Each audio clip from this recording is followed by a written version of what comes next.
Welcome to Session 6 of our Fluent Meshing course. In this session, we'll focus on generating a high-quality surface mesh, which is a critical step before creating the volume mesh. Here's what we'll cover: minimum and maximum size, growth rate, curvature, and proximity. These settings help control how detailed your mesh will be, especially around curved or tight areas. We'll see how to adjust them for better accuracy. Difference between local size and surface mesh. I'll explain when to use local sizing for specific parts and when surface mesh settings are more useful for overall mesh quality. Set up periodic boundaries and why we use them. Periodic boundaries are useful when parts of your geometry repeat. They save time and improve accuracy in many simulation cases. Linear pattern mesh. This method helps to make changes to the geometry and allows us to create bodies in the required pattern. Manage zone. Finally, we'll learn how to split or separate zone. Add boundary type. We'll assign boundary conditions to surfaces, which is important for setting up the physics later in Fluent. Improve surface mesh. I'll show you how to refine the surface mesh to remove bad elements and prepare it for volume meshing. Let's get started and create a strong surface mesh foundation for your simulation. Minimum and maximum size in surface mesh generation. When making a mesh in Fluent, the minimum size setting tells the program how small the tiniest mesh pieces should be. Small mesh pieces are important in tricky areas of your model where you need to see details clearly, like narrow passages or curved surfaces. Think of it like using a fine-tipped pen to draw the detailed parts of a picture.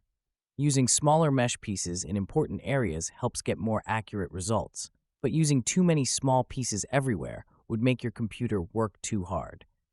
The maximum size setting tells the program how big the largest mesh pieces can be.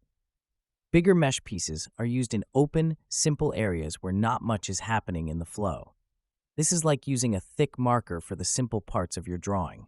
The big difference between the minimum and maximum sizes lets Fluent create a mesh that uses small pieces only where needed and larger pieces elsewhere.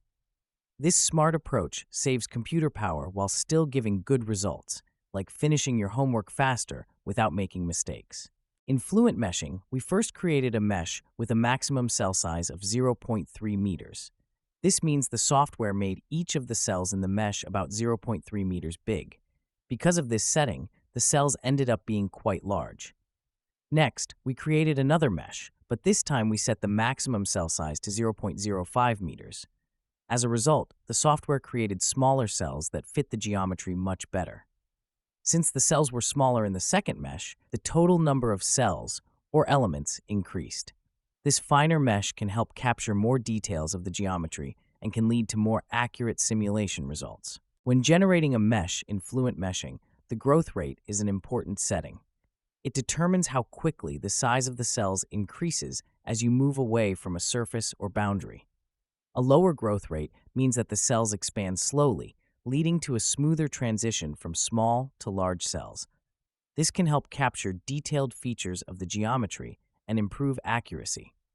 On the other hand, a higher growth rate allows the cells to become larger more quickly, which can reduce the total number of cells and save on computation time. Choosing the right growth rate depends on finding the right balance between accuracy and efficiency for your specific needs. Let me explain the example regarding the growth rate. As you can see, we created a cube in the design modeler. If I zoom in, you'll notice we created two gaps, gap 1 and gap 2. When I zoom out and show the boundary conditions, you can see the inlet, outlet, and wall. This is our geometry.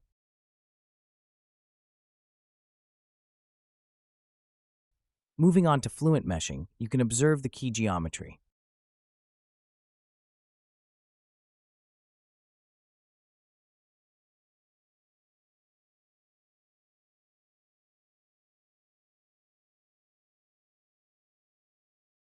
Under local size, we specified a face size for each gap and set it to 0.001 meters for both gap 1 and gap 2. In the generated surface mesh, I used a minimum size of 0.01 meters and a maximum size of 0.1 meters. For the growth rate, we used 1.2. After that, we clicked on Generate Volume Mesh to create the volume mesh. To show the difference between different growth rates, we used another growth rate and imported the geometry into Fluent Meshing again. We applied the same face size as in the previous mesh. However, the only difference between this setup and the previous one is that in the Generate Surface Mesh step, we used 1.4 as the growth rate. Here, you can see the differences between the two growth rates. In the mesh generated with a 1.02 growth rate, the mesh appears smoother, with the element size increasing gradually. As a result, the number of elements is higher compared to the other mesh. In contrast, in the mesh generated with a 1.4 growth rate, the element sizes increase more rapidly, leading to a coarser mesh. Consequently, the total number of elements is lower than in the previous mesh. When generating a surface mesh, the Size Functions option provides powerful controls for how the mesh adapts to your geometry. In the Sizing function dropdown, you can select Curvature to refine the mesh only in curved regions, Proximity to refine only where parts are close together, or Curvature and Proximity to apply both refinements simultaneously. The Curvature Normal Angle parameter determines how sensitive the mesh is to curved surfaces. A smaller angle creates more refinement around curves, capturing subtle contours with greater precision, while a larger angle results in less refinement and fewer cells. The cells per gap setting controls how many cells will be placed across narrow regions of your geometry, ensuring proper resolution in tight spaces where flow behavior might be critical. The scope proximity to setting gives you control over which geometric features trigger proximity-based refinement. You can select edges to refine the mesh only near edge features, which works well when edge details are most important for your simulation. Alternatively, you can choose faces to focus refinement where faces come close together, which helps capture the flow in narrow channels between surfaces. For the most comprehensive refinement, you can select Faces and Edges, which applies proximity detection to both geometric elements, ensuring maximum accuracy in all areas where parts of your model are close to each other. This combination of settings creates an intelligent mesh that automatically adapts to geometry complexity while maintaining efficiency. If you see Section 5.3 part of this course, you will learn more and see practical examples there. To demonstrate the difference between local sizing and surface mesh, we created a geometry in the Design Modeler. The geometry consists of a large cube with two cylinders subtracted from it. Additionally, there are two smaller cubes which were also subtracted from the main cube. For the boundary conditions, we assigned the wall, outlet, and inlet accordingly. I opened two Fluent Meshing sessions to compare the effects of local sizing and surface mesh. On the left side, we imported the geometry and applied local sizing to generate the mesh. The first local size setting used was proximity, with a minimum size of 0.001 meters, a maximum size of 0.01 meters, and a growth rate of 1.2. For cell per gap, we used 10, and the scope was set to face.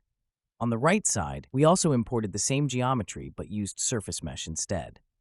In the surface mesh settings, we applied the same parameters for minimum size, maximum size, and growth rate as the left side mesh. The gap value was also set to 10, consistent with the left side configuration. Returning to the left side mesh, under curvature, we set the minimum size to 0.001 meters, maximum size to 0.01 meters, a growth rate of 1.2, and a curvature normal angle of 5 degrees. Similarly, on the right side mesh, in the Generate Surface Mesh settings, we used a curvature normal angle of 5 degrees as well.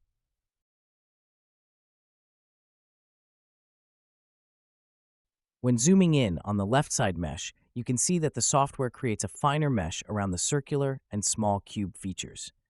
However, farther away from those features, the element size increases significantly, resulting in larger cells in less complex regions. In contrast, the surface mesh on the right side generates a uniformly fine mesh across the entire domain, regardless of geometry complexity. As a result, the number of cells generated in the local sizing mesh is less than that in the surface mesh.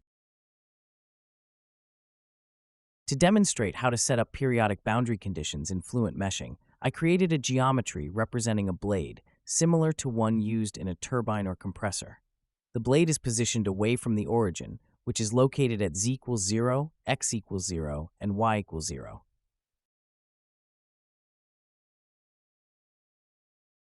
You can see that we cut a ring around the blade, and both sides of the cut have equal angles from the x direction.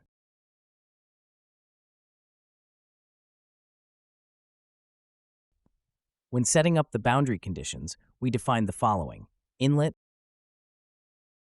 outlet, hub, shroud, right and left, with the right and left boundaries being used for the periodic boundary condition. Finally, you can see the blade. I should also mention that when I select the right face, you can see its area, and when I select the left face, the area is the same. This is very important for setting up a periodic boundary condition. Both faces must be identical in shape and area for the periodic condition to work correctly. To set up the periodic boundary condition, we first imported the geometry into Fluent Meshing. When prompted with the question, "Would you like to add local sizing?" we selected No. Then, in the Generate Surface Mesh step, we used the default settings provided by the software for the minimum and maximum element sizes and proceeded to generate the surface mesh.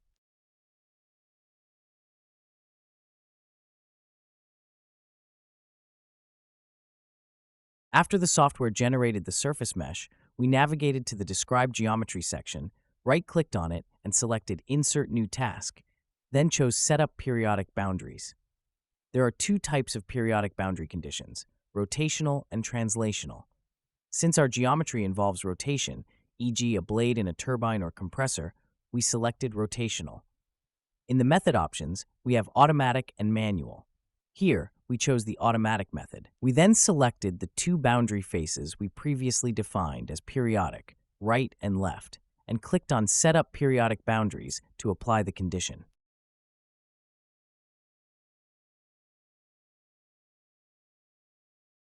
You can see that the Setup Periodic Boundaries process was completed successfully.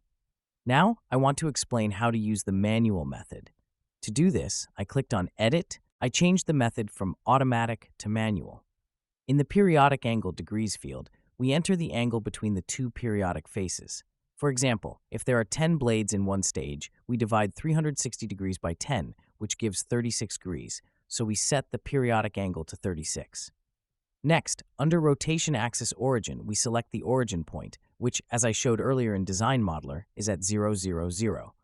Then, for the rotation axis direction, we define the axis around which the geometry rotates.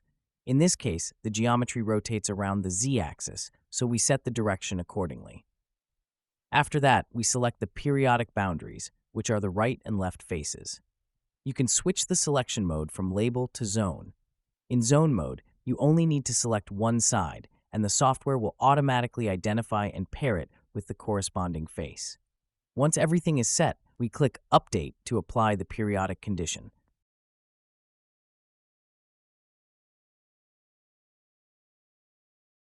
However, for this project, we use the automatic method to set up the periodic boundary condition. Once the periodic boundaries are set up correctly and we see the dome, which visually confirms the periodic connection, we proceed to the next step. We go to Generate Volume Mesh and simply click on Generate Volume Mesh to create the mesh for the entire volume. Now the software has successfully generated the mesh, and you can see the full mesh displayed. I clicked on Insert Clipping Plane to view the internal structure of the mesh. When we examine the mesh, we can see that one side of the mesh is identical to the other side. This symmetry is a key feature of a periodic mesh, showing that the periodic boundary condition was applied correctly. To set up periodic boundaries, begin by importing the geometry you created, which consists of a larger cube with a smaller cube subtracted from it. Next, select one face and its corresponding surface so that you can view the interior of the cube. When prompted with the question, "Would you like to add local sizing?" choose No and click Update.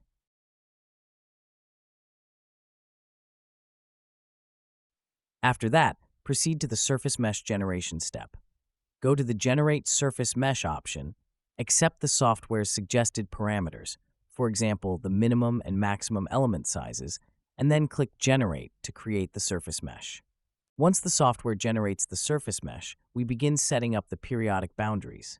In the Describe Geometry section, right-click, select Insert Next Task, then select Set Up Periodic Boundaries. As you know, there are two types of periodic boundaries, rotational and translational. In this case, we are focusing on translational boundaries. Within translational periodicity, there are two methods, automatic and manual. First, we select the manual method. In the manual setup, we set the transitional shift to 0 in the z direction and along the left boundary. We then realize that we need to insert 1 in the x direction to define the periodic shift.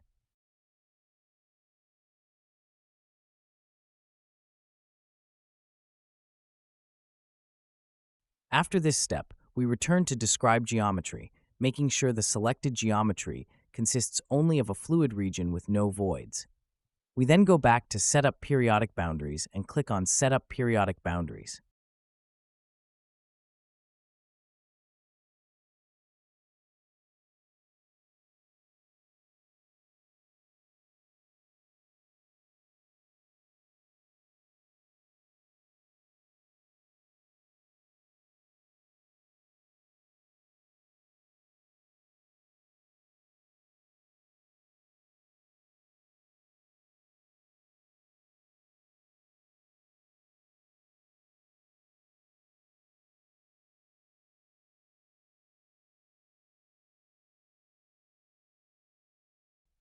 At this point, the software successfully sets up the periodic boundaries.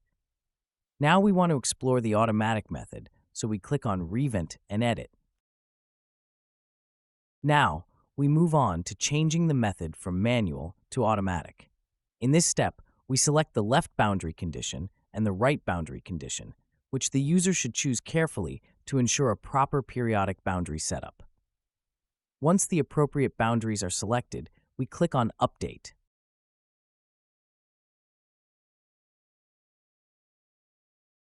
You will see that the software successfully sets up the periodic boundary conditions using the automatic method. Finally, we proceed to generate the volume mesh by selecting Generate Volume Mesh and clicking Generate. You can see that the software successfully generated the volume mesh for this geometry. By clicking on Insert Clipping Planes, you can view the interior of the geometry. I selected the Draw Cell Layer option, and it clearly shows that the mesh has been fully created within the entire domain. To create a linear pattern mesh in Fluent Meshing, we begin by designing the geometry in Design Modeler, where we create a cylinder using the flow name and a ring using the disk name. These components are modeled separately. You can define the various boundary conditions of the flow domain, such as inlet, outlet, and wall boundary conditions. A key point to emphasize is that we should not use the Form New Part option in Design Modeler, nor should we apply Share Topology in Space Claim or Discovery. Instead, the Share Topology feature should be used within Fluent Meshing.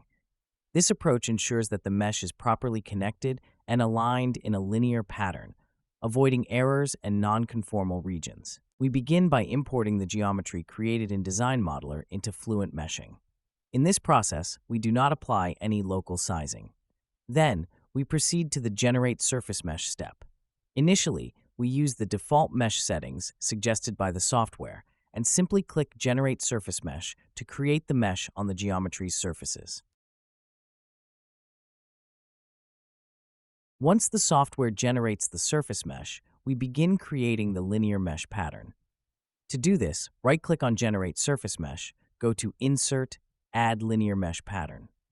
In the Linear Mesh Pattern settings, we select Solid 1 or the desired solid as the base for the pattern.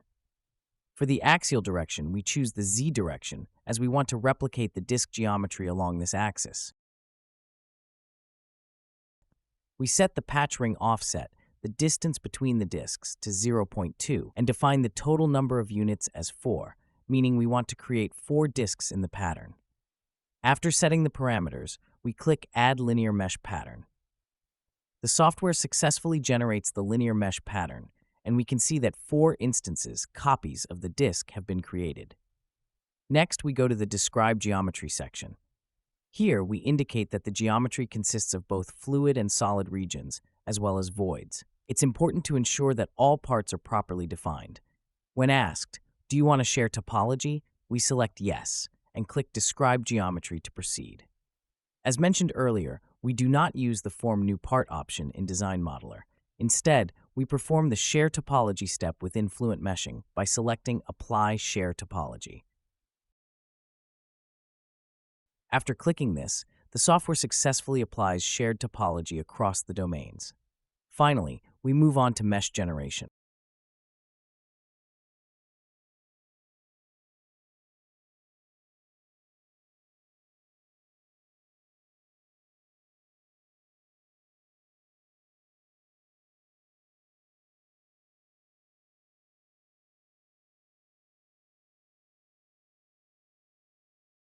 We click on Generate Volume Mesh, and the software creates the volume mesh successfully.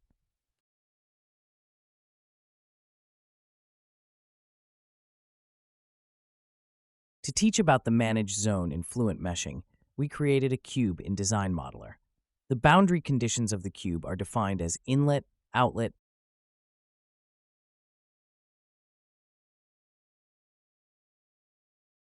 and wall.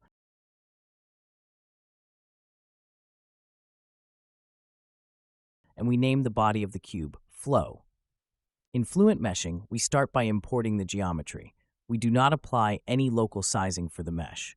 When generating the surface mesh, we accept the default minimum and maximum values provided by the software, and then click on Generate Surface Mesh.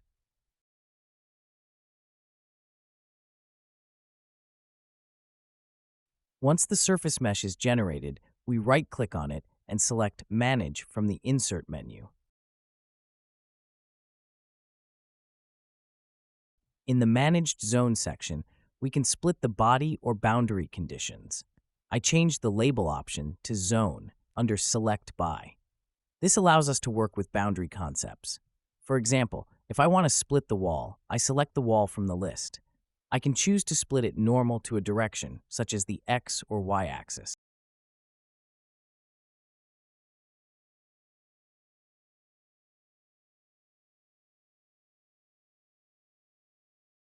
For instance, I select Split Normal to Y and then click on Manage Zone.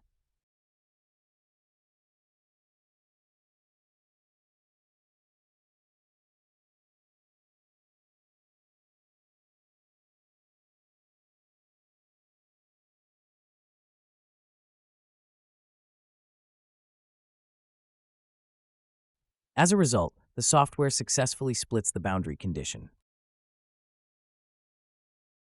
To add a boundary type in Fluent Meshing, we continue from the previous setup. After splitting the boundary condition, we may want to assign a new name or type to the split boundary. To do this, we go to Manage Zones, right-click, and choose Insert Add Boundary Type. In this section, we select the newly created boundary and assign it a new name, for example, Up Wall. In the Boundary Type dropdown, we can choose the appropriate type. Here we select Velocity Inlet, and then click Add Boundary Type.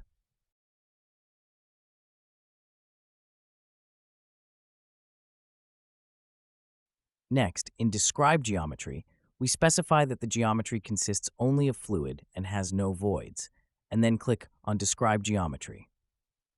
In the Update Boundaries section, we can now see that Up Wall has been added with the boundary type set to Velocity Inlet. We also see that there are now 2 wall boundaries, Wall and Up Wall. This confirms that the software successfully added the new boundary.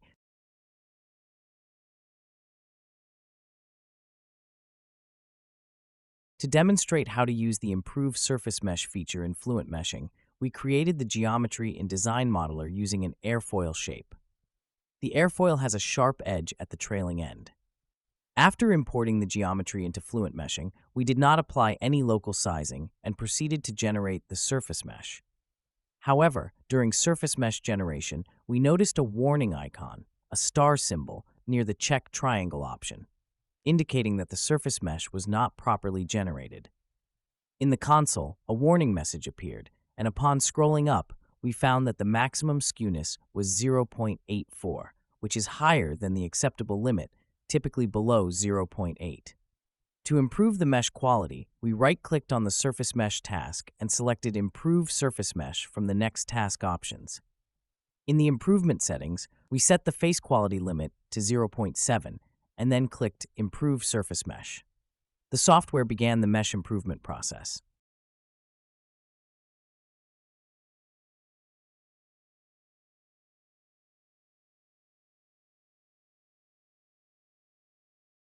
After completion, the console displayed a message indicating that the surface mesh quality was successfully improved. The maximum skewness was reduced to 0.62, which is within an acceptable range.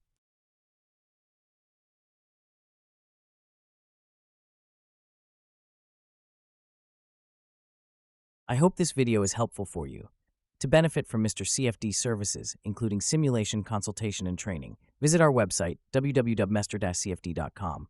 Contact us via info@signmester-cfd.com.